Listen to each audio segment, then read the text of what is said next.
श्री गोपीजन वल्लभाय नमः। श्रीमद आचार्य चरण कमलेभ्यो नमः। श्री गुसाई जी परम दयालवे नमः। श्री गुरवे नमः। चिंता संतान हंतारो यत्पादाम्बुजरेण वः स्वीयानां तान् निजाचार्यान् प्रणमामि मुहुर्मुहुः। यदनुग्रहतो जन्तुः सर्वदुःखातिगो भवेत् तमहं सर्वदा वन्दे श्रीमद्वल्लभनन्दनम्। अज्ञानतिमिरान्धस्य ज्ञानाञ्जनशलाकया चक्षुरुन्मीलितं येन तस्मै श्रीगुरवे नमः। नमामि हृदये शेषे लीलाक्षिराब्धिशायिनं लक्ष्मीसहस्रलीलाभिः सेव्यमानं कलानिधिं चतुर्भिश्च चतुर्भिश्च चतुर्भिश्च त्रिभिस्तथा षड्भिर्विराजते योऽसौ पंचदा हृदये मम। प्रभुर्नंद कुमारों में स्वामिनी वृषभानुजा कृतार्थोहम कृतार्थोहम कृतार्थोहम न संशयः। नमामि श्री द्वारकाधीशं शोभया नित्यसेवितं शंखचक्रादि संयुक्तं घनश्यामं चतुर्भुजम्।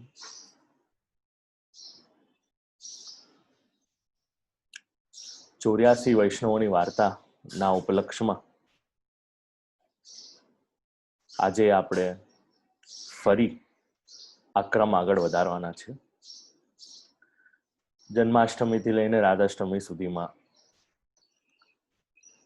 જે ઉત્સવોની તૈયારી હતી અને વચ્ચે સમયના અવકાશના કારણે જે સત્રનું આયોજન નહોતું કરવામાં આવેલું તેના બદલ આપ લોકોનું જે રૂટીન ખંડિત થયું છે એ બદલ હું ક્ષમસ્વ છું.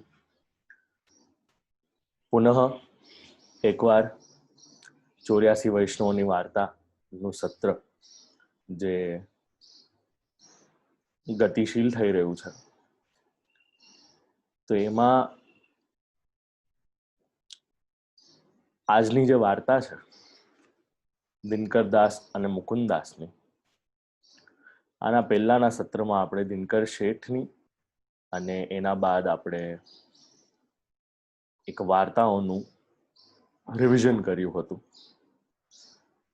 આજના સત્રમાં વાર્તા ક્રમાંક 19, વાર્તા 19th, દિનકર દાસ અને માધવ દાસની વાર્તા.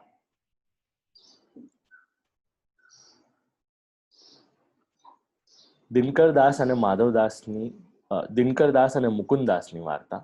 દિનકર દાસ અને મુકુંદ દાસની વાર્તા આપણે શ્રવણ કરીએ તે પૂર્વ અમુક વાતો જે જાણવા જેવી છે, સમજવા જેવી છે, એનો થોડો આપણે અનુસંધાન લઈએ.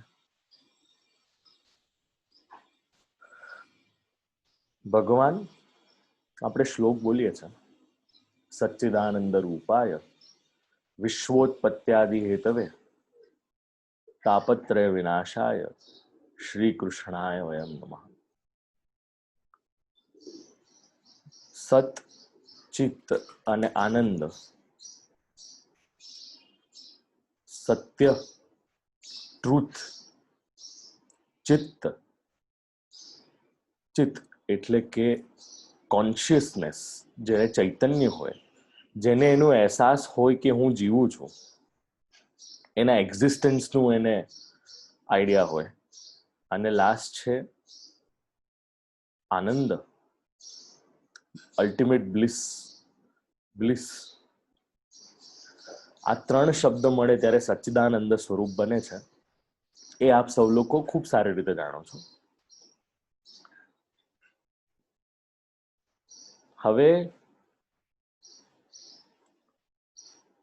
આ સચ્ચિદાનંદ સ્વરૂપ શું કરે છે?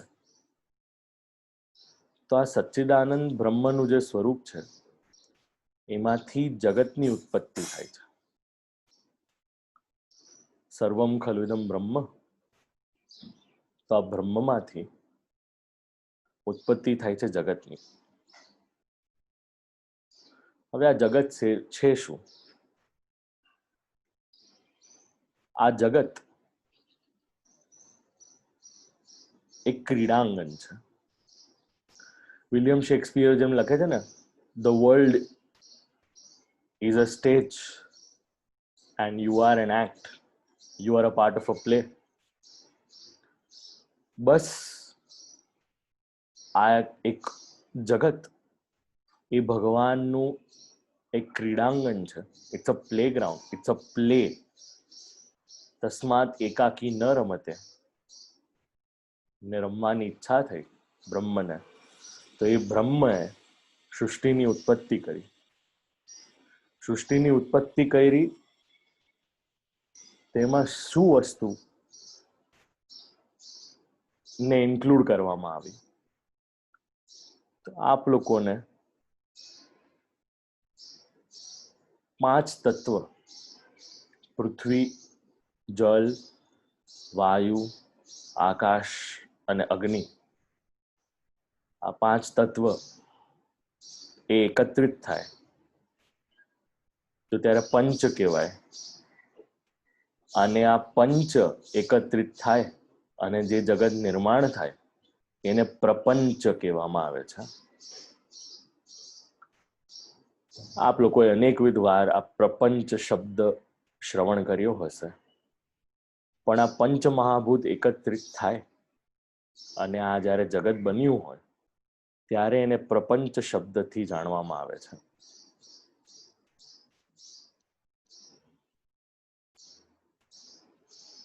હવે આ પ્રપંચ ભગવાને શા માટે નિર્માણ કર્યું? ભગવાને રમવાની ઈચ્છા હતી, જડ સૃષ્ટિ બનાવી, non movable, non living things જેને આપણે અંગ્રેજીમાં કહીએ છીએ. ચૈતન્ય સૃષ્ટિ બનાવી, જે આપણે 84 લાખ જીવની યોની, 84 વૈષ્ણવના વાર્તા પ્રસંગના શરૂઆતના ઇન્ટ્રોડક્શનમાં આપણે જેના માટે રેફરન્સીસ લીધેલા, તો એ ચૈતન્ય સૃષ્ટિ બનાવી જેમાં જીવ છે, જેમાં મૃત્યુ ઇત્યાદિના ભય છે. અને ત્યારબાદ સત તત્વ તો કે જડમાં મૂક્યું, કારણ કે એ સત્ય તો છે, એ સાચું છે, પરંતુ જડ તત્વમાંથી ચિત્ત અને આનંદ એ બેને છુપાવી દેવામાં આવ્યા. હવે ધારો કે આપને ત્યાં કોઈ નોન લિવિંગ થિંગ હોય, તો શું એને ખ્યાલ છે કે હું નોન લિવિંગ છું? તો શું એને વિચાર આવે છે કે હું એક્ઝિસ્ટ કરું છું? કે શું એને વિચાર આવે છે કે આ મનુષ્ય મને વાપરી રહ્યો છે? જી ના, જરાય નહીં. એને પોતાના ઉપસ્થિતિનો અનુભવ જ નથી, કારણ કે એ ચૈતન્ય નથી, એનામાં કોન્શિયસનેસ નથી, અને એનામાં કોન્શિયસનેસ નથી એના કારણે એને એ વસ્તુની અવેરનેસ જ નથી. અવેરનેસનું કોન્શિયસનેસ સાથે કેટલું મોટું રિલેશન છે અહીંયા, એ આપણને આપણા વેદાંતમાંથી જાણવા મળે છે. આ ધ્યાન રાખજો, હું જે શ્રવણ કરાવી રહ્યો છું, ભગવાનની કૃપા છે, મેં વિચાર્યું નહોતું કે આજે હું આ ભૂલીશ, પણ આ એક ખૂબ જ ઊંડાણપૂર્વક જાણવા જેવો વિષય છે કે આપણે એઝ અ જીવ આ પ્રપંચમાં અટકાયેલા હોઈએ તો આપણા સાથે શું થઈ શકે એનો જરાક વિચાર આપણે કરવો જોઈએ. આગળ આ જ્યારે પ્રપંચમાં જીવ અટકાય છે, તો જીવમાં અને જડ તત્વમાં ભેદ શું છે? તો જે જડ તત્વ છે એમાં ચિત્ત નથી, તો મનુષ્યમાં અને જડ તત્વમાં ફરક શું? મનુષ્યને ખબર છે કે હું છું અને આ પણ છે, પણ આ વસ્તુ જે છે એમાં ચૈતન્ય નથી, અને હું છું તો મારામાં ચૈતન્ય છે, એટલે હું છું, મની એક્ઝિસ્ટન્સનો આભાસ છે, મની એક્ઝિસ્ટન્સનું કોન્શિયસનેસ છે, એના અનુસંધાનમાં આ જીવમાં સત તત્વ અને ચિત્ત તત્વ પણ આવેલું છે. આ હું જે બોલી રહ્યો છું આપ લોકોને સમજાઈ રહ્યું છે? એઝ અ સોલ આપણામાં શું છે અને શું નથી?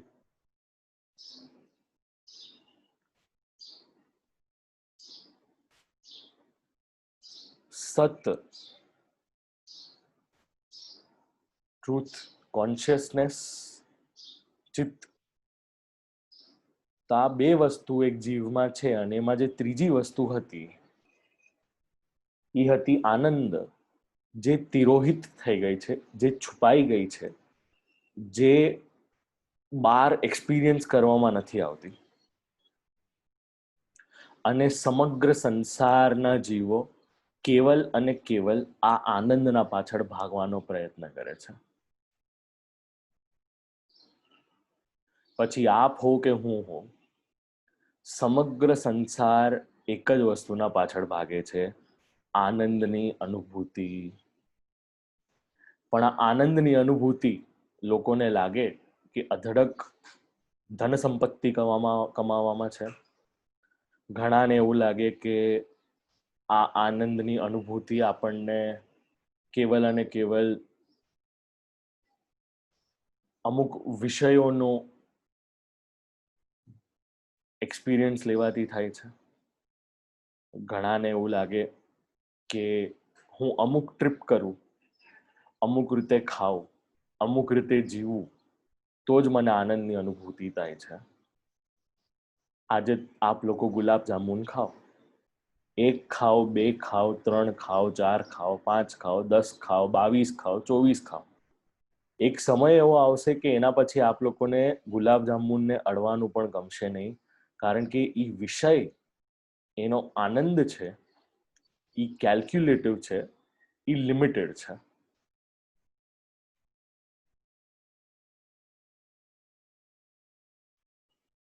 અને આ લિમિટેડ આનંદમાં કોઈ પણ દિવસ એક વૈષ્ણવે પોતે એમાં અટકાવવું ન જોઈએ.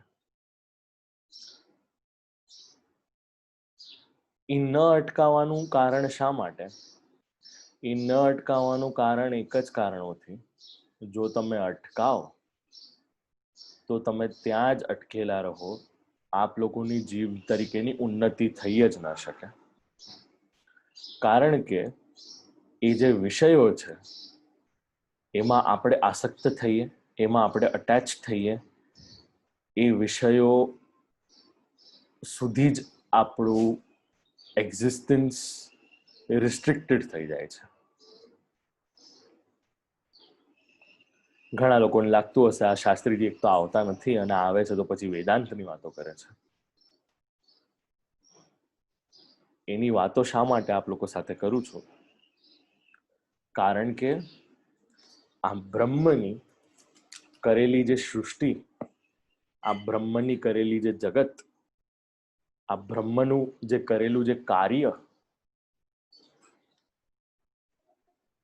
જે છે, એમાં જો ટકવું હશે તો વિષયોમાં આસક્તિ રખાશે નહીં. તો ઘણાને એવું લાગે કે વિષયોમાં આસક્તિ નહીં રાખવાની તો ક્યાં રાખવી? તો જે જ્ઞાન માર્ગીઓ હોય એ લોકોને બ્રહ્મમાં આસક્તિ હોય, તો એ લોકોને બ્રહ્માનંદ થઈ જાય. એક સ્ટેજ એવો આવે જ્યારે એને એવું લાગે કે અહમ બ્રહ્માસ્મિ, હું પોતે બ્રહ્મ છું. તો એઝ અ જીવ આટલું જ્ઞાન પણ આપણા માટે સારું નથી, જે આપણને જટિલ બનાવે, જે આપણને એકદમ રિસ્ટ્રિક્ટિવ બનાવે, જે આપણને એકદમ રિજિડ બનાવે. અને કેવલ બ્રહ્મના એક્સપિરિયન્સના માટે આપણે આખું પોતાનું કાર્યશૈલી રાખી રહ્યા હોય.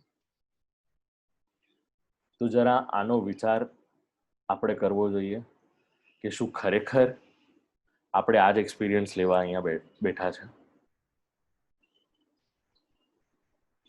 તો as a Brahm, it's really important to understand કે આપણે કેવલ અને કેવલ બ્રહ્મને જાણવા માટે નથી, પરંતુ એક સ્ટેપ વધીને આ બ્રહ્મને આપણે પ્રેમ કરવા માટે આવ્યા છે.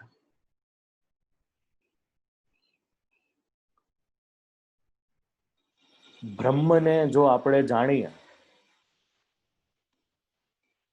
તો કેવલ જ્ઞાનથી જાણીએ એટલું સહાયક નથી. મહાત્મ્ય જ્ઞાનથી જાણીએ પણ સાથે સાથે એમાં આપણી જે વિશ્વાસ છે, એમાં રહેલો જે વિશ્વાસ છે એ પણ સુદૃઢ થાય. સાથે સાથે એમાં અધિક પ્રકારનો સ્નેહ વધે, પ્રણય વધે, પ્રેમ વધે, પ્રીતિ વધે. ત્યારે જઈને બ્રહ્મમાં થતી ભક્તિ આપણને ભજનાનંદ સુધી લઈ શકે છે. ભજનનું આનંદ, ભજ કોનું? તો કે સેવન કોનું? પરબ્રહ્મ તુ કૃષ્ણો હિ સચ્ચિદાનંદ કંભત.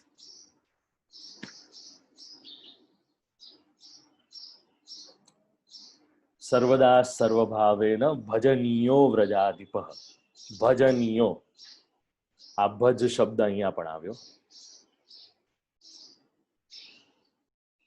અપેરેન્ટલી એકમ સત વિપ્રાહ બહુધા વદંતી. સત્ય એક જ છે, પરંતુ એને મહાનુભાવો અલગ અલગ ભાષામાં અલગ અલગ રીતે એને એક્સપ્રેસ કરવાનું કાર્ય કરે છે. આપણને મહાપ્રભુજી અમુક કહેલા સિદ્ધાંતો છે, છતાંય આપણે ગુસાઈજી, શ્રી ગોપીનાથજી, શ્રી હરિરાયજી, શ્રી પુરુષોત્તમજી, શ્રી કલ્યાણરાયજી, શ્રી યોગી ગોપેશ્વરજી, શ્રી ગોપેશ્વરજી, શ્રી દ્વારકેશજી ઇત્યાદિ આચાર્ય મહાનુભાવોના સિદ્ધાંત અથવા તો આગળ આવનારા આચાર્યો, ગિરધરલાલજી છે 120 વચનામૃત વાળે, પછી દેવકીનંદનજી છે પંચમેશ, ત્યારબાદ કાકા વલ્લભજી છે પ્રથમ ગૃહના આચાર્ય. આ બધા આચાર્યોના આપણે કન્ટિન્યુઅસ વચનામૃત શ્રવણ કરીએ છીએ. સત્ય તો એક જ છે, વિપ્રાહ બહુધા વદંતી.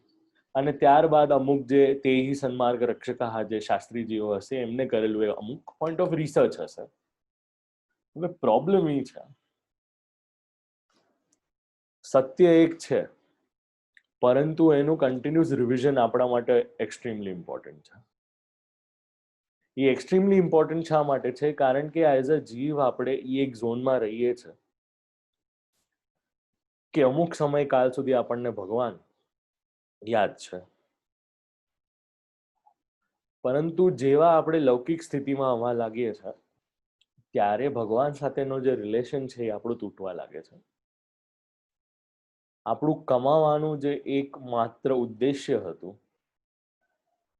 એ ભગવાનની સેવા હેતુના બદલે આપણે લૌકિકમાં વ્યવહાર સંભાળવાના માટે કમાવાનું શરૂ કર્યું, અને ત્યાંથી આપણી ગાડી જે હતી એ પાટા પરથી ઉતરીને બીજી ડિરેક્શનમાં ચાલવા લાગી.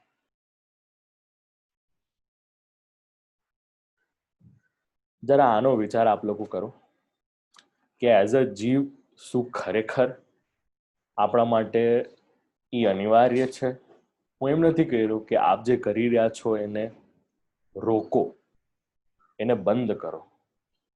મારો કહેવાનો તાત્પર્ય એટલો છે કે જે કરી રહ્યા છો એને રિવ્યુ તો કરો.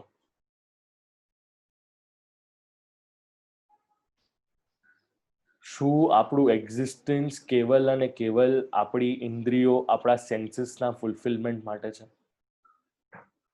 શું કેવલ અને કેવલ આ સત્ર કોરોનાના મહાકાલમાંથી આપણને બહાર કાઢવા માટે છે? શું આ સિદ્ધાંતોની વાતો અથવા તો ભાવ ભાવનાની બધી વાતો કેવલ અને કેવલ આપણને સેટિસ્ફેક્શન આવે છે કે આપણે મનથી આ બધી વસ્તુઓ કરી રહ્યા છે એના માટે? હું એમ નથી કહી રહ્યો કે આપ લોકો શાસ્ત્રજ્ઞ થાઓ અને પંડિત થાઓ, પરંતુ સહજ પ્રીતિનો જે માર્ગ છે ભગવાનનો, તે પણ આપણે જો અનુલક્ષીને ઊભું ન કરી શકીએ, એમાં ચાલી ન શકીએ, કહેલા જે સિદ્ધાંતો છે એને આપણે માણી ન શકીએ, તો શું આપણી વિવેક બુદ્ધિ આપણા આચાર્યો કરતા એટલી વધારે મોટી છે કે આપણે નિર્ણય લેવાના છે કે શું કરવું અને શું ન કરવું? 25-30 વર્ષ આપણે લૌકિક જ્ઞાનને મેળવીએ છીએ અને ત્યારબાદ એક વિવેક ઊભો કરીએ છીએ જેનાથી આપણે લૌકિક જીવન વિતાવી શકીએ, અને આપણને એવું લાગે કે 25 દિવસમાં આપણે એકદમ શાસ્ત્રના જ્ઞાતા થઈ જાય અને પુષ્ટિમાર્ગના ખ થઈ જઈએ, તો આમ સોરી ટુ સે, અહીંયા તમે 25 જન્મ પણ લેશો ને તો પણ લાગશે કે તમને કશું આવડતું નથી.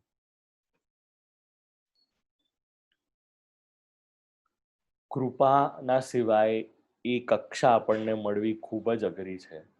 એ આપણને અહીંયા દિનકરદાસ અને મુકુંદાસની વાર્તામાંથી પણ જાણવા મળે છે.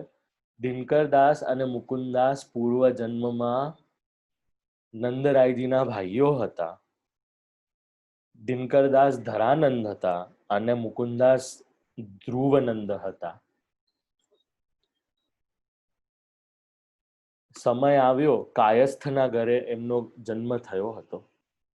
એમના પિતા હતા એ હાકીમની સાથે એમને ત્યાં કામ કરી રહ્યા હતા. એક દિવસ હાકીમ સાથે બોલાચાલી થઈ. પોતાના પિતાએ જે નોકરી ચાકરી હતી છોડી 10 દિવસમાં એમનો દેહ છૂટ્યો. ભાઈ જે બે હતા એ 10-12 વર્ષના થયા હતા. ઘરમાં દ્રવ્યનો સંકોચ હતો. એના કારણે પોતે કાશી ગયા, ખૂબ દ્રવ્ય કમાઈને આવ્યા. પછી બંને જ્યારે ઘર માટે નીકળ્યા હતા ત્યારે રસ્તામાં એક સર્પ નીકળ્યો અને તે મુકુંદાસને ડંખ્યો.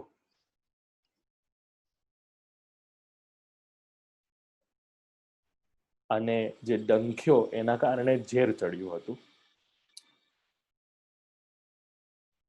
આપણને લાગે કે યાર હવે સાપ ક્યારે આવવાનો અને સાપ ડંચ ક્યારે મારવાનો. તો હું આપ લોકોને એક વસ્તુ કહી દઉં, ડરાવતો નથી, સચેત કરું છું. કાલરૂપી સર્પ એ તો તમારા પાછળ જ નૃત્ય કરી રહ્યો છે. મારા પિતૃચરણ એક ખૂબ સારી કથા કહેતા હતા અને હજી પણ કે છે. એકવાર યુધિષ્ઠિર રાજાના પાસે કોઈ માંગવા આવ્યું. યુધિષ્ઠિર રાજાએ કહ્યું કે તમે કાલે આવજો. ભીમસેનને વિચાર આવ્યો કે આ તો બહુ સારી વાત છે. એટલે ભીમસેને ઢોલ નગાડા વગાડવાનું શરૂ કર્યું. તો ત્યારે યુધિષ્ઠિર રાજાએ પૂછ્યું કે તું શું કરે છે? ત્યારે ભીમસેને કહ્યું, અરે આ તો આનંદનો વિષય છે, તમે તો મૃત્યુ પર જીત પામી છે, કારણ કે તમને ખબર છે તમે કાલ સુધી જીવવાના છો.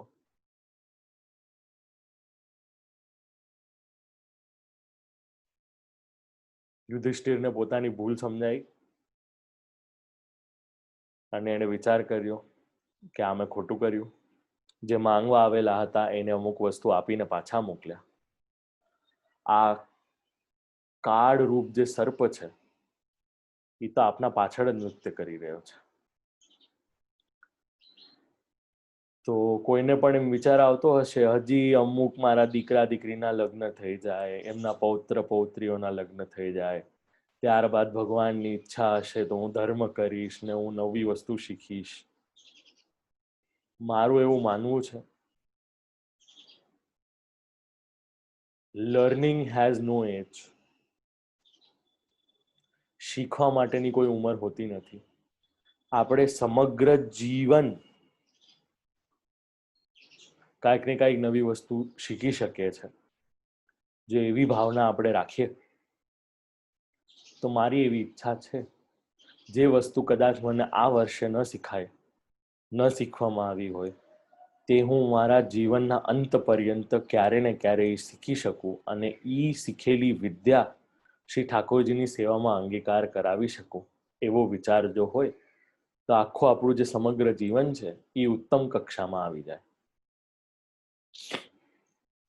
હવે જેમ મેં પહેલા કહ્યું હતું, દિનકરદાસ પીડાઈ રહ્યા હતા કારણ કે મુકુંદાસને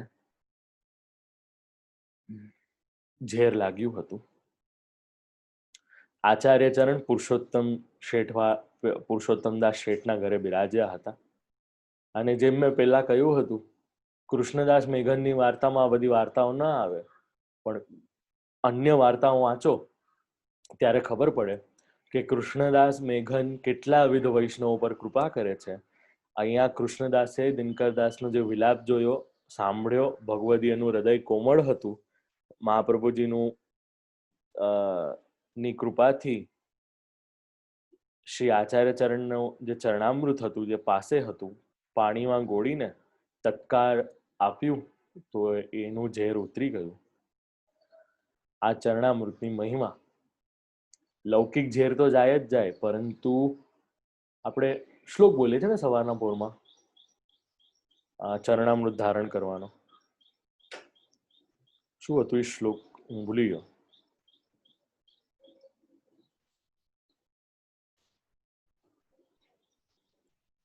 શ્લોકનું અનુસંધાન આવશે આજ, નહીં તો આવતા સત્રમાં હું આપ લોકોને જણાવી દઈશ. ચરણામૃત ધારણ કરીએ છીએ, તિલક મુદ્રા ધારણ કરીએ છીએ, અને જ્યારે સ્નાન કરી રહ્યા હોય છે અને અપરસ કરવાની હોય છે, તો એ ત્રણેયના આપણે ત્યાં શ્લોકો છે. અથત ચરણામૃતમ આદરાત, એવી રીતે એક આખો શ્લોક છે, મને હમણાં યાદ નથી આવી રહ્યો, આવશે ત્યારે આપ લોકોને ફરી એકવાર હું આવતા સત્રમાં એની જાણ કરી દઈશ. ચરણ અમૃત એવું ચરણામૃત અહીંયા શ્રી આચાર્ય ચરણનું ચરણોદક હતું, એને પાણીમાં મળાવીને આપ્યું. એનો તાત્કાલિન જે ઝેર હતો તે ઉતરી ગયો. હવે અહીંયા મુકુંદાસ ઉઠીને બેઠા. કૃષ્ણદાસ મેઘનને ભગવત સ્મરણ કરીને દંડવત કર્યા. તો ઘણીવાર આપણને સંદેહ થાય, અહીંયા વૈષ્ણવને દંડવત કરવાની જરૂરત શું છે?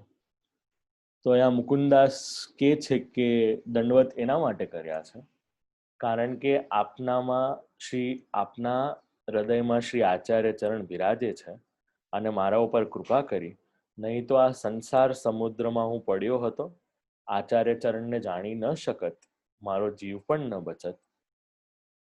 પરંતુ આપે કૃપા કરી, તેથી ભગવદીયને દંડવત કર્યા, તે બાધક નથી. આ વાર્તા પ્રસંગમાં આપણને આ વસ્તુ જાણવા જેવી છે. કેટલો વિવેક હશે મુકુંદાસમાં. ડોક્ટરને આપણે મળીએ, એવું કહેવાય છે કે જીવ બચાવી શકે એ વૈદ્ય. ડોક્ટર જીવ બચાવે ત્યારે આપણે થેન્ક યુ કહી શકીએ, અમુક રાશિ આપી શકીએ, એનો આદર સત્કાર કરી શકીએ. અહીંયા મુકુંદાસે ભગવદીયનું એકાદું લક્ષણ પ્રકટ કર્યું. આચાર્ય ચરણ હૃદયમાં બિરાજેલા હતા, એના કારણે દંડવત કર્યા. મેં એવું શ્રવણ કરેલું એકવાર. એક મહાનુભાવ આચાર્ય, ખૂબ જ દિગ્ગજ વિદ્વાન, અત્યંત વિદ્વાન સુબોધિનીજીનો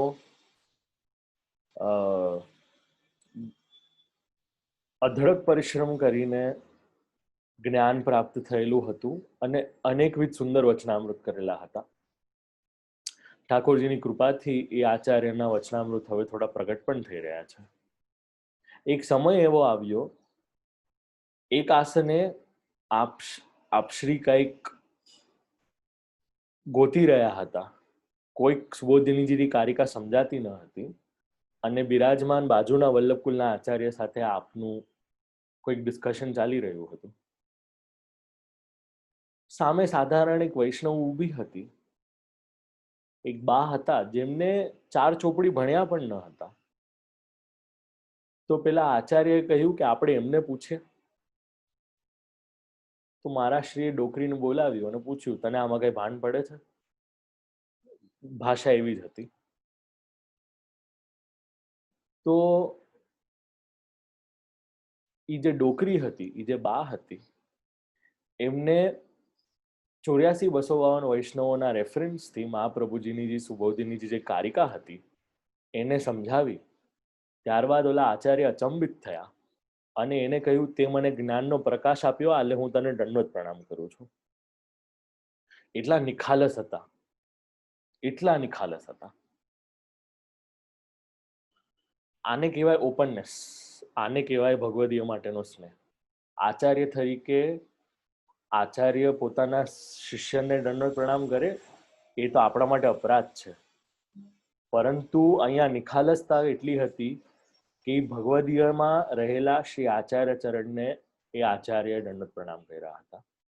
આ આપણા માટે સિદ્ધાંત નથી, પરંતુ અહીંયા સમજવાની વાત છે કે અંતઃકરણ જો શુદ્ધ હોય તો શ્રી આચાર્ય ચરણ અને પ્રભુ આપણા પર કેટલી કૃપા કરી શકે, જે એનો જરા આપ લોકો વિચાર કરજો.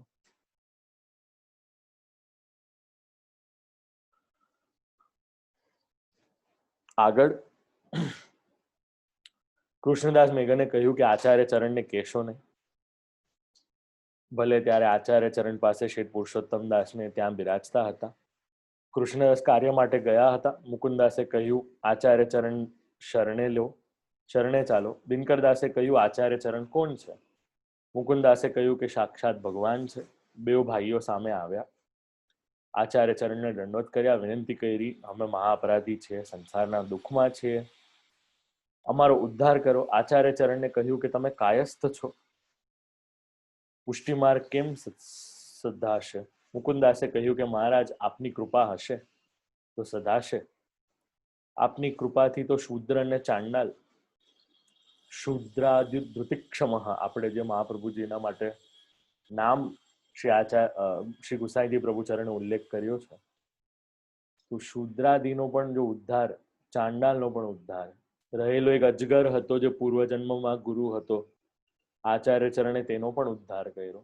દૈવોદ્ધાર પ્રયત્નાત્મા તો છે જ છે, દૈવી જીવોના ઉદ્ધાર માટે તો પધાર્યા જ છે, પરંતુ ભૂવિને પણ પાવન કરી છે અને અનેકવિધ જીવોનો અહીંયા ઉદ્ધાર આપશ્રીના થકી કરવામાં આવેલો છે.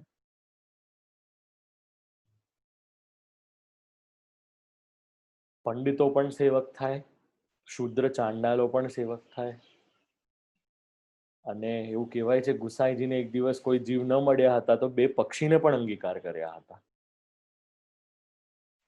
તો અહીંયા મુકુંદાસે ભાવ પ્રગટ કર્યા કે આપના શરણથી, આપના પ્રતાપથી અમારું કલ્યાણ થશે. આચાર્ય ચરણ પ્રસન્ન થયા હતા. કૃષ્ણદાસ મેઘનનું કરેલું કાર્ય છે આચાર્ય ચરણ તો જાણે જ છે. દિનકરદાસ મુકુંદાસને નવડાવી નામ નિવેદન કરાવ્યું. કેટલાક દિવસ આચાર્ય ચરણ પાસે રહીને માર્ગની રીત બધી જાણી, શીખ્યા. કહ્યું કે આપની આજ્ઞા શું છે, અમારું શું કર્તવ્ય છે. બ્રહ્મ સંબંધના મંત્રને પત્ર ઉપર લખીને શ્રી આચાર્ય ચરણે દિનકરદાસ મુકુંદાસને આજ્ઞા કરી, હસ્તાક્ષર આપ્યા અને કહ્યું કે આમની સેવા કરજો અને જે પણ ખાનપાન કરો તે આમને સમર્પિત કરીને લેજો. તે આમને સમર્પિત કરીને લેજો. ખ્યાલ આવ્યો આપ લોકોને શું કહેવા માંગુ છું? બ્રહ્મ સંબંધ મંત્ર આ કોઈ નોર્મલ વસ્તુ નથી કે આપણે આમ હાલતા ફરતા એનું ઉચ્ચારણ કરીએ, અશુદ્ધ અવસ્થામાં એનું ઉચ્ચારણ કરીએ. આ મંત્ર શ્રી ઠાકોરજીની સેવામાં તુલસીજી સમર્પિત કરી રહ્યા હોય ત્યારે શ્રી ઠાકોરજીના સમક્ષ એનું ઉચ્ચારણ કરવામાં આવે. અને એના માટે પણ બ્રહ્મ સંબંધ નિરૂપણ નામનો એક ગ્રંથ છે આપણે ત્યાં, જેમાં ટીકાના અનુસંધાનમાં આપણે હરેક અક્ષરને, હરેક શબ્દને આપણે જાણી શકીએ છીએ. કોઈ પણ અવસ્થામાં આ મંત્રનું ઉચ્ચારણ આપણાથી થતો નથી. એના અમુક નિયમોનું પાલન આપણે કરવું પડે છે.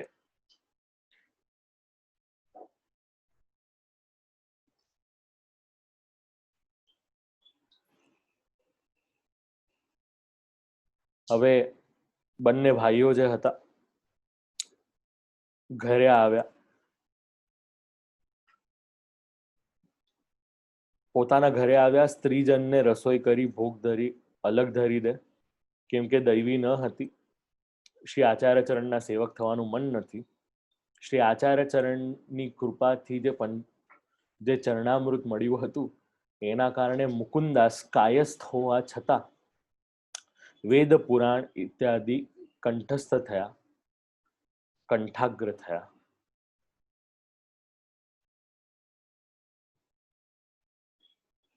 આચાર્ય ચરણની કૃપા હતી એના કારણે આજે માર્મિક સિદ્ધાંતો છે એ બધા કંઠસ્થ થયા. મુકુંદાસ કવિત ઘણા સારા કરતા હતા. એક ગ્રંથ છે મુકુંદ સાગર નામનો, એમાં શ્રીમદ ભાગવતજીના દ્વાદશ સ્કંદ પર્યંતના બધા અર્થઘટન મુકુંદાસે કર્યા હતા. એક સમયે મુકુંદાસ ઉજ્જૈનમાં હતા. ઉજ્જૈનના બ્રાહ્મણ પંડિત બધા આવીને ત્યાં મળ્યા હતા.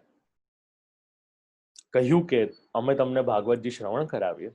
મુકુંદાસે કહ્યું કે અવકાશ નથી, સમય મળશે ત્યારે શ્રવણ કરીશું. આચાર્ય ચરણના સુબોધિનીજી વગર એક ગ્રંથ આપણે કેવી રીતે શ્રવણ કરી શકીએ? જેને સુબોધિનીજી ઇત્યાદિ શ્રવણ કર્યા હોય એને બીજા પાસેથી શું જાણવાની ઈચ્છા થાય? બ્રાહ્મણનું મન ઉદાસ ન થાય તેના માટે કહ્યું કે અવકાશ નથી, સમય મળશે ત્યારે શ્રવણ કરીશું. પછી એ બ્રાહ્મણ બીજે ચોથે દિવસે મુકુંદાસને કહે કે જ્યારે કહેશો ત્યારે શ્રીમદ ભાગવત સંભળાવીશું. એમ કરતા ઘણા દિવસ વીત્યા. એક દિવસ મુકુંદાસ છે ને ચોપાડ રમતા હતા, જેને આપણે લૂડો કહીએ છીએ, એને ચોપડ કહેવામાં આવે છે. શ્રી ઠાકોરજી મુકુટ ધરે ને, મુકુટ કાચનીનો શૃંગાર ધરે ત્યારે ચોપટ માંડવામાં આવે. શરદનો અને દિવાળીનો દિવસ હોય ત્યારે બે ચોપડ માંડવામાં આવે, એક ખંડપાઠ પર આવે અને બીજી શૈયા મંદિરમાં.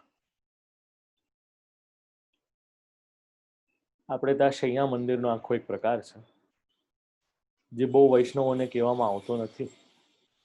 કારણ કે નોર્મલ સેવામાં પણ આપણને કેવું છે, પ્રાચીન પરંપરા અનુસંધાનમાં કેવલ શ્રી ઠાકોરજી આપણે ત્યાં બિરાજતા હતા, એટ ધ મેક્સ શ્રી સ્વામિનીજી સાથે બિરાજતા હતા, અને તદુપરાંત કદાચ આચાર્ય ચરણના હસ્તાક્ષર હોય, પાદુકાજી હોય, અથવા તો વસ્ત્ર સેવાના ભાવનાજી હોય, એવી રીતે બિરાજતા હતા. હવે શું થઈ ગયું છે, હવેના રિસન્ટ ટાઈમ્સમાં આપણે ત્યાં 3નો સેટ અનિવાર્ય છે. શ્રી ઠાકોરજી મધ્યમાં હોય, ડાબી બાજુ આચાર્ય ચરણ હોય, જમણી બાજુ યમને મહારાણી હોય. હવે ક્યાંથી કેવી રીતે આવી ગયું છે એનો મને આઈડિયા નથી, પરંતુ હવેની મેકેનિઝમ જ આવી થઈ ગઈ છે. ને અનફોર્ચ્યુનેટલી ઘણા લોકોને ત્યાં પરંપરાગત મર્યાદા પણ પધારી હોય, અથવા તો મારા બાએ આમની પૂજા કરેલી હતી, મારા દાદાએ આમની પૂજા કરેલી હતી, તો આપણને બા દાદાના અથવા તો પૂર્વજોના કરેલા અન્ય દેવી દેવતાઓમાં પણ આ શક્તિ એટલી બધી આવી જાય કે આપણે પછી શું કહું આગળ. અહીંયા પંડિત ઘણીવાર મુકુંદાસજીને આગ્રહ કરતા હતા, ભાગવત સંભળાવીએ, ભાગવત સંભળાવીએ. ત્યારે મુકુંદાસે કહ્યું કે અવકાશ હશે ત્યારે સાંભળીશું. પંડિતે કહ્યું ચોપડ ખેલવા માટે સમય છે, પરંતુ ભાગવત સાંભળવા માટે સમય નથી, અવકાશ નથી, નવરાશ નથી કે ત્યારે તમે ત્યારે સાંભળશો. મુકુંદાસે વિચાર કર્યું કે આમણે પ્રત્યુત્તર તો જોરદાર આપ્યો છે, સામે જવાબ આવ્યો હોય તો પછી હવે કંઈક કરવું તો પડે ને. તો ત્યારે મુકુંદાસે વિચાર કર્યું કે આને પ્રત્યુત્તર આપશું તો જરાક અઘરું પડશે, છતાંય ઉત્તર આપ્યો કે તમે અમારું ભાગવત જાણો છો? પંડિતે કહ્યું કે તમારું ભાગવત શું અલગ છે? ત્યારે એમણે કહ્યું કે હા, અમારું ભાગવત અલગ છે. પંડિતે કહ્યું કે તમારું ભાગવત સંભળાવો. ત્યારે મુકુંદાસે કહ્યું સમય મળશે ત્યારે સંભળાવીશું, હમણાં નથી સંભળાવું. આમ કહીને ટાળ્યા. એનું કારણ એ, જે સામેવાળા બ્રાહ્મણ હતા એ અન્ય માર્ગીય હતા, તેથી મુખથી કથા શ્રવણ કરાવી નથી. હવે શું છે, સમાજને આદત પડી ગઈ છે લુંગીમાં જે પહેરીને ભાગવતજીની કથા કરે, ભલે પછી આપણા સંપ્રદાયનો હોય કે ન હોય, કે આપણા સિદ્ધાંતો જાણે કે ન જાણે, પછી માયાવાદે કે તોય આપણને લાગે વાહ શું કંઠ છે, શું ગાઈ રહ્યા છે, શું ભાગવતની કથા કરી રહ્યા છે, કેટલી સુંદર વાણી છે એમની. પરંતુ અહીંયા શ્રી હરિરાયજી આપણને સમજાવે છે, અવૈષ્ણવાનામ શ્રીમદ ભાગવત શ્રવણમ વૃક્ષ જન્મત્રયમ.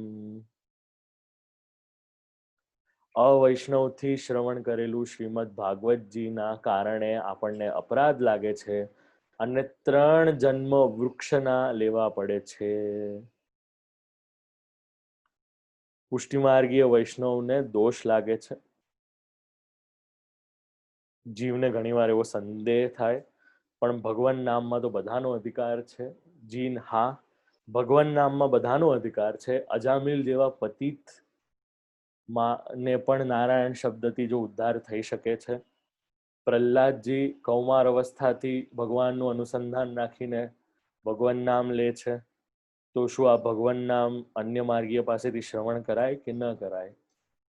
ભાગવતજીનું મહાત્મ્ય જ્યારે આપણે વાંચીએ ત્યારે વિરક્તો વૈષ્ણવો વિપ્રો વેદ શાસ્ત્ર વિશુદ્ધિકૃત દ્રષ્ટાંત કુશલો ધીરો, એવા જ્યારે આપણે શબ્દો સાંભળીએ તો પેલા આવે છે વિરક્ત, પછી આવે છે વૈષ્ણવ,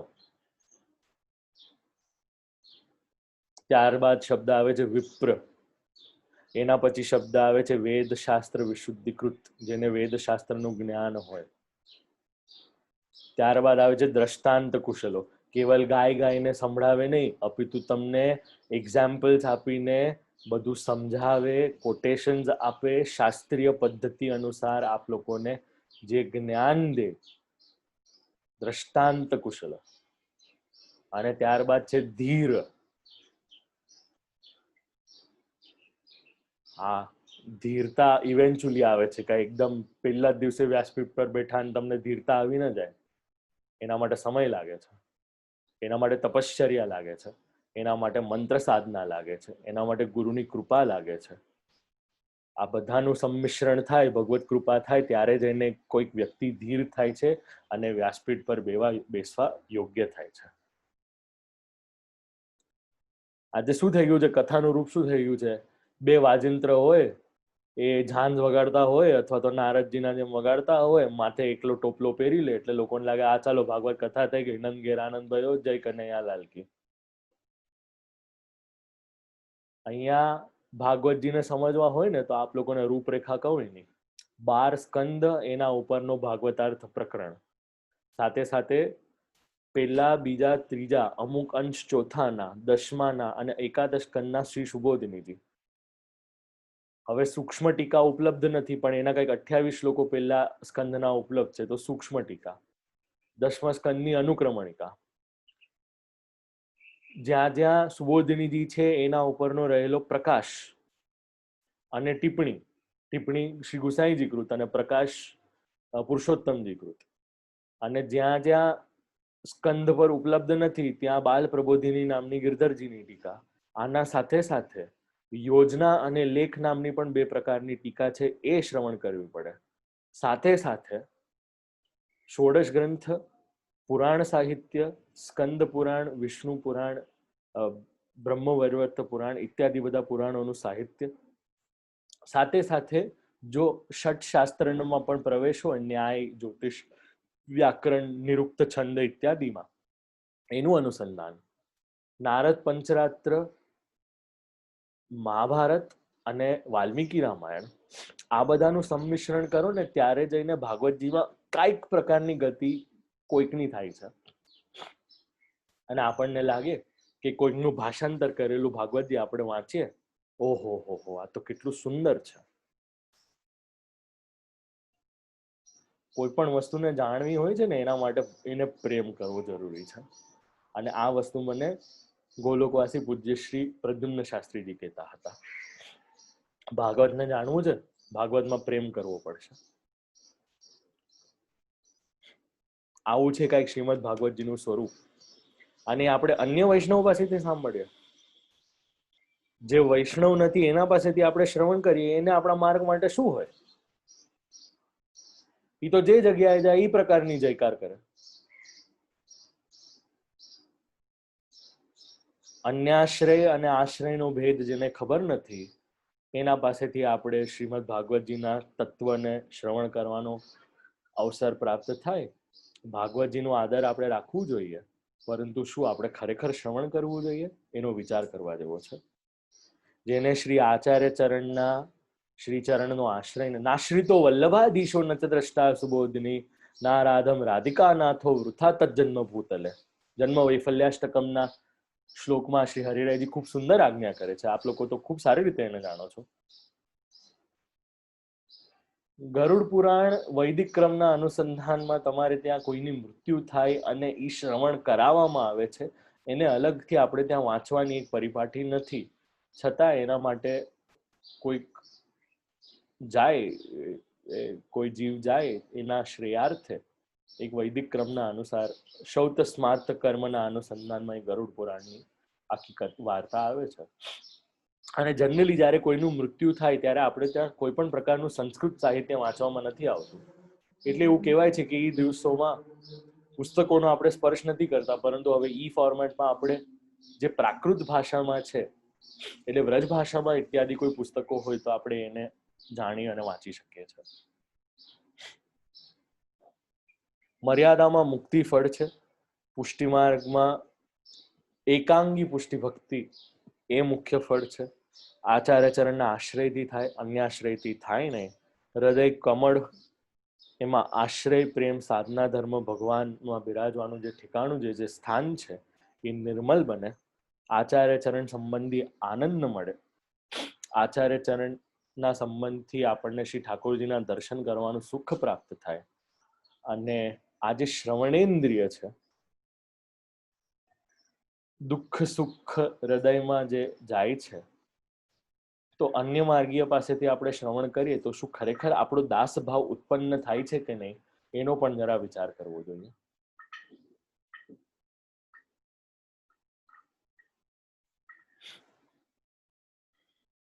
બીજાના મુખથી પ્રીતિથી સાંભળે તો અન્યાશ્રય, કારણ કે એનું જૂઠું આપણા હૃદયમાં જાય અને શ્રી આચાર્ય ચરણની હૃદયમાં વાણી જાય નહીં, એના કારણે આપણો આશ્રય દ્રઢ ન થાય.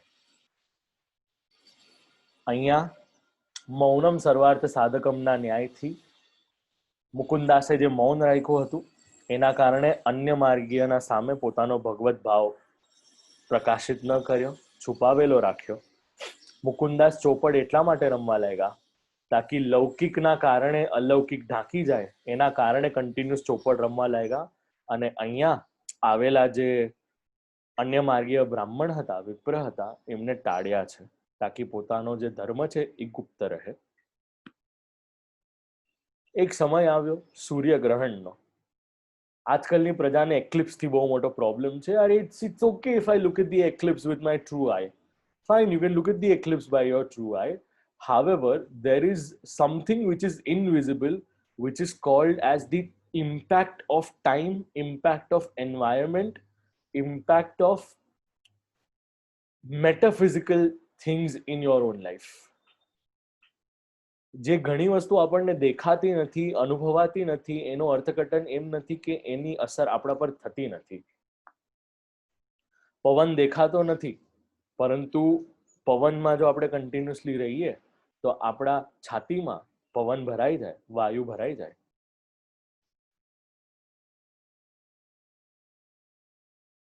તો જસ્ટ બીકોઝ ધ્વનિ શ્રવણ થતો નથી, ધ્વનિ દેખાતો નથી, આપણે કોઈ પણ પ્રકારના સાઉન્ડને જોઈ નથી શકતા. સાઉન્ડના વેવ્સ આપણે જોઈ શકીએ છીએ, પરંતુ સાઉન્ડને નથી જોઈ શકતા. છતાંય એ ધ્વનિનો અનુભવ તો આપણને થાય છે કે નથી થતો. એવું કહેવાય છે કે જ્યારે શારીરિક સ્થિતિ કોઈકની સારી નથી હોતી, માનસિક સ્થિતિ જ્યારે કોઈની સારી નથી હોતી, એને મ્યુઝિકલ થેરેપી પણ દેવામાં આવે છે તાકી એના વાઇબ્રેશન્સ છે એને ચેન્જ કરવામાં આવે. તો આ ગ્રહણના સમયમાં સાયન્ટિફિક પોઈન્ટ ઓફ વ્યૂથી તમને લાગે તો તમે અલગ ચશ્માથી ગ્રહણના દર્શન કરો, પરંતુ ધર્મશાસ્ત્ર આપણને ગ્રહણના દર્શન કરવાની મનાઈ એટલે કરે છે કારણ કે એ આપણી મેટાફિઝિકલ એક્ટિવિટી, સ્પિરિચ્યુઅલ એક્ટિવિટીઝમાં થોડું ઇન્ફ્લિક્ટ કરે છે. એના કારણે આપણે એને એક્સપોઝર દેવામાં નથી આવતું. સૂર્યગ્રહણનો સમય હતો. મુકુંદાસ નદીમાં નાહતા હતા. નદીમાં નાહીને ઊભા હતા, ભગવાન નામ લેતા હતા. તે વખતે પેલા પંડિત ત્યાં પાછા આવ્યા, કહ્યું કે હવે તો આપના પાસે સમય હશે, આપ સંભળાવો. મુકુંદાસે એક શ્લોક ઉપર એક દિવસ અને એક રાત્રિ વ્યાખ્યાન આપ્યું. આખો અને દિવસ અને રાત વીતી ગઈ પછી ગામના લોકો નદીએ નાહવા આવ્યા હતા. ત્યારે પેલા પંડિતે કહ્યું કે બીજો દિવસ થયો છે, હવે આ શ્લોક પૂરો કરશો? મુકુંદાસે કહ્યું કે આ શ્લોકનો ભાવ તો 6 મહિના સુધી ચાલી શકે એવો છે. પેલો પંડિત થાકી ગયો, કહ્યું કે તમારા ઈશ્વરે દીધેલ સામર્થ્ય છે, જીવ શું જાણે. ત્યારે મુકુંદાસે કહ્યું, અમારું શ્રીમદ ભાગવતજી આવું છે, કઈ જાણતો હોય તો અમને સંભળાવો. પ્રત્યુત્તર આપ્યો. પંડિતે હાર માની ઘેર ગયો. બીજા પંડિત આવી કંઈક પૂછે તો એમના પ્રશ્ન પર અનેક દૂષણો લગાડીને પ્રત્યુત્તર આપે, સામો જવાબ આપતા, જેથી ફરી પંડિત આવે નહીં. આ થોડું વિપરીત પરિસ્થિતિનું છે. કારણ કે શ્રી મહાપ્રભુજી અને શ્રી ગુસાઈજીએ કોઈ પણ દિવસ કોઈ પણ પ્રકારના બ્રાહ્મણનો અનાદર કર્યો નથી, કારણ કે એ તો સ્વયં પોતે ગોપ બ્રાહ્મણ પ્રતિપાલ છે. કોઈ પણ પંડિત આચાર્ય ચરણ સાથે વાદ કરવા આવતા હતા તો એનો સ્વીકાર કર્યો છે. અમુક સ્થિતિ જ્યારે કેવી આવી કે પત્રાવલંબન ગ્રંથ કર્યો, એના બાદ પણ કોઈ વાંચીને કોઈને સંદેહ હોય તો એ શાસ્ત્રાર્થ કરવા પધારતા હતા અને બ્રાહ્મણોનું સન્માન કરતા હતા. બસ આવી જ કોઈક જગ્યાઓ છે જ્યાં 84 વૈષ્ણવની વાર્તામાં ઉપર નીચે થોડી બહુ વસ્તુઓ કરવામાં આવી લીધી હોય. અહીંયા શ્રી આચાર્ય ચરણનું કૃપાબળ હતું, એના કારણે આ સિદ્ધિ પ્રાપ્ત થઈ હતી. આપણે એ સારાંશ લેવો જોઈએ. અન્ય પ્રકારે જે એમનું વર્તન હતું બીજા સાથે, એ આપણે જીવનમાં ઉતારવું જરૂરી જરાય નથી. શ્રી સુબોધનીજી વગેરે શાસ્ત્રોમાં પ્રવેશ થયો. મુકુંદાસ કેટલાક દિવસ પછી માનસી સેવાની ભાવના કરતા હતા. પોતાનો દેહ છૂટ્યો, લીલામાં પ્રાપ્ત થયા ત્યારે વૈષ્ણવોએ કહ્યું કે મુકુંદાસ અવંતિકાને પામ્યા. આચાર્ય ચરણે આજ્ઞા આપી, વૈષ્ણવોને ટોક્યા અને કહ્યું, અવંતિકાએ મુકુંદાસને પામ્યા છે એવું કયો તો વધારે રહેશે, કારણ કે મુકુંદાસ એવા ભગવદીય હતા. હવે આપણને વિચાર આવે કે અહીંયા દિનકરદાસની વાર્તાનો પ્રકાશ શા માટે કરવામાં નથી આવ્યો, તો એનું પણ અનુસંધાન શ્રી હરિરાયજી આપણને ભાવ પ્રકાશમાં કહે છે કે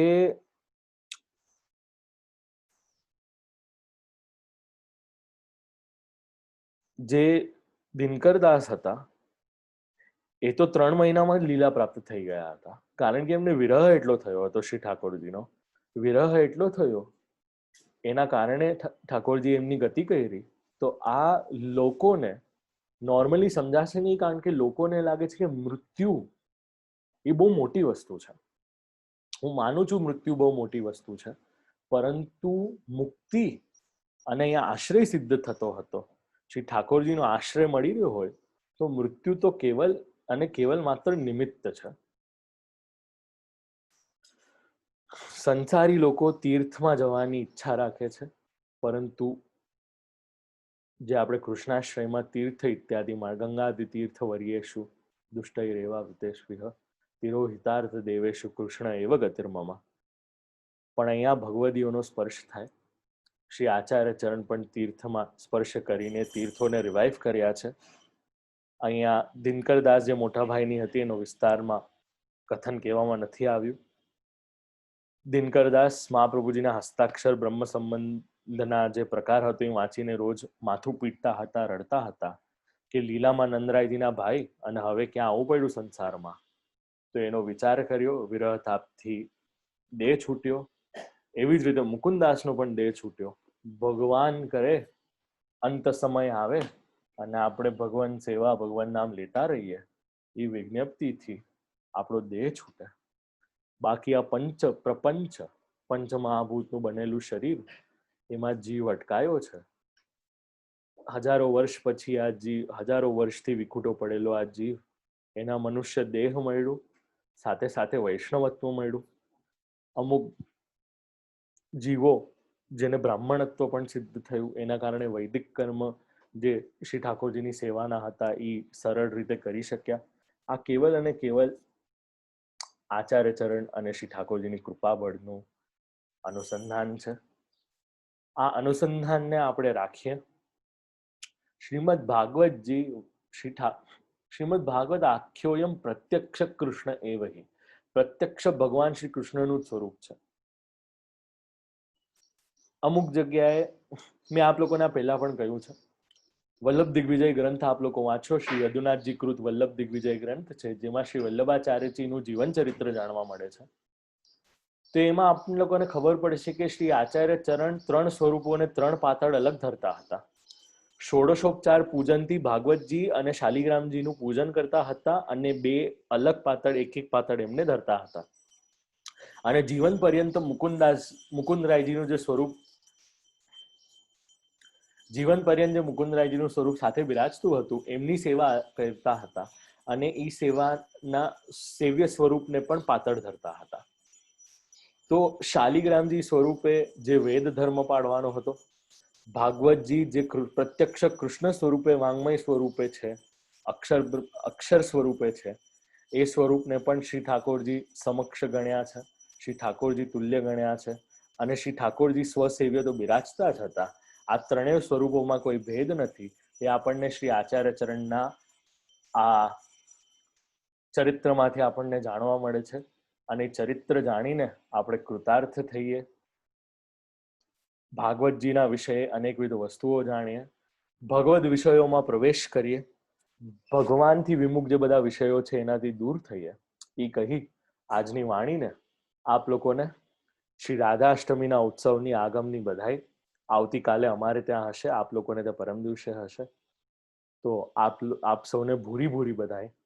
ગત ચંદ્રાવલીજીનો ઉત્સવ, લલિતાજીનો ઉત્સવ, બલદેવ છઠનો ઉત્સવની પણ આપ લોકોને વધાય. હેરી હે ભૈયા હો આજ વૃષભાન કે આનંદ ભયો. એ કહીને શ્રી ઠાકોરજીના શ્રી ચરણમાં તેમજ શ્રી ઠાકોરજીની અંગિની એવા શ્રી સ્વામીજીના શ્રી ચરણોમાં મારી વાણીને સમર્પિત કરું છું. શુભમ ભવતુ. કૃષ્ણાર્પણમસ્તુ.